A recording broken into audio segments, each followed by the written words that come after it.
आजकल के बच्चे इतने स्मार्ट हो गए हैं कि पूछो मत। अब मैं ऐसा क्यों कह रहा हूं, जरा ध्यान से सुनिएगा।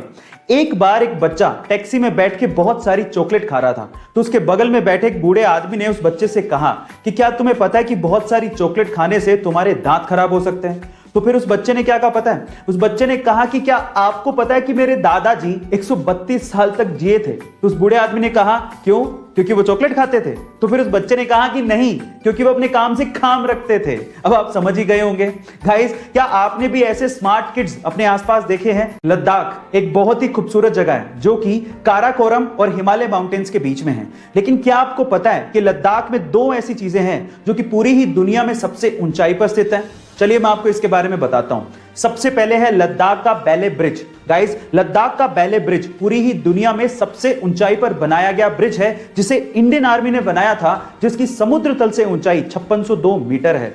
दूसरी है लद्दाख की पगोंग झील। गाइस, लद्दाख की पगोंग झील पूरी ही दुनिया में एक ऐसी खारे पानी की झील है जो कि सबसे ऊंचाई पर स्थित है, जिसको आपने 3 इडियट मूवी में भी देखा होगा। गाइस, आपको लद्दाख की ये दोनों चीजें कैसी लगी? कोरोना की सिचुएशन में बहुत जगह पे लॉकडाउन लगा हुआ है और हम लोग अपने घरों में रहने पे मजबूर हैं। लेकिन जैसे ही कोरोना की ये सिचुएशन कंट्रोल हो जाएगी तो हम में से बहुत से लोग बाहर वेकेशन के लिए जाना चाहेंगे।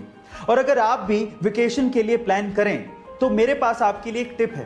गाइस, वियतनाम आपके लिए ड्रीम डेस्टिनेशन हो सकती है। उसके पीछे का रीजन क्या है? सबसे पहले तो वो बहुत खूबसूरत जगह है और दूसरा काफी इकोनॉमिक भी है।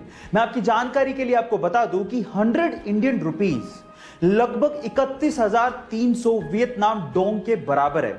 अब आप लोग अंदाजा लगाइए कि वियतनाम की यात्रा आपके लिए कितनी सस्ती और अच्छी हो सकती है। गाइस, बहुत सारे लोग इंट्रोवर्ट होते हैं, उनमें स्टेज फियर भी होता है और स्टेज पर जाना तो छोड़िए, अगर दूसरों से नॉर्मली भी बात करनी है तो उन्हें हेजिटेशन फील होता है। और अगर आप भी उनमें से एक हैं तो आज इस वीडियो में मैं आपके हेजिटेशन को दूर करने के कुछ तरीके बताता हूं। नंबर 1, जब भी आप घर पे हैं शीशे के सामने खड़े हो जाइए और बोलने की प्रैक्टिस करिए। इससे धीरे धीरे धीरे करके आपका कॉन्फिडेंस लेवल इंक्रीज होने लगेगा।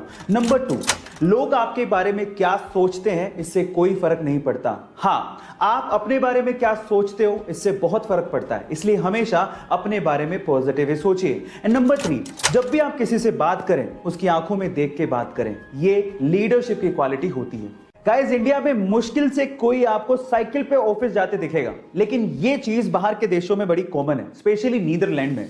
गाइस, नीदरलैंड में बहुत से लोग साइकिल पे ऑफिस जाना प्रेफर करते हैं। क्या उसके पीछे का रीजन जानते हैं?